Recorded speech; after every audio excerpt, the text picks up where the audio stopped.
دو ٹوک ہو چکے ہیں. تو میرے خیال سے جب تک آپ علم نہیں پڑھیں گے نا تو آپ کو یہ سمجھ نہیں آئے گی کہ خیر کیا اور شر کیا, کتنا خیر کتنا ہوتا ہے اور کتنا شر کتنا ہوتا ہے, اور کتنے خیر سے کتنا شر دبایا جاتا ہے اور کتنے شر سے کتنی خیر اٹھائی جاتی ہے.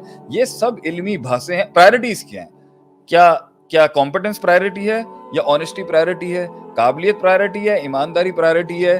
ایمانداری پرائرٹی ہے تو دیانتداری کتنی پرائرٹی ہے, کتنی پریفرنسز ہیں, کہاں پہ کس محل میں کیا چاہیے ہوگا. یہاں طاقت چاہیے, امانت چاہیے, یہاں پر علم چاہیے, یہاں پہ عمل چاہیے, یہاں پہ عبارت چاہیے, یہاں پہ عمارت چاہیے. ان کا وزن جاننے کے لیے ہی تو شریعت پڑھی جاتی ہے.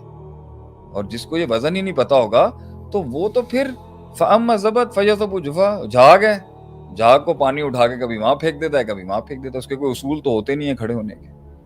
تو ہم تو خود ان پیچیدگیوں کے اندر زیادہ پڑھتے ہیں, زیادہ سوال کر رہے ہیں اپنے بڑوں سے, جی آپ کو کیا لگتا ہے حق کیا ہے, غلط کون ہے, ٹھیک کیا ہے, یہ غلط بھی ہے تو اس غلط کو کس حد تک غلط کہنا ہے, کتنا نہیں کہنا. یہ ساری باتیں جو ہیں یہ اتنی آسان, مجھے تو لگتا ہے بہت, ہم نے اپنا علم ہی ضائع کر دیا. شاید قوم اتنی ماشاءاللہ سے دو ٹوک ہوئی ہے, ہمیں تو لگتا ہے ہم پیچیدگیوں میں چلے گئے. Things were very simple, I think.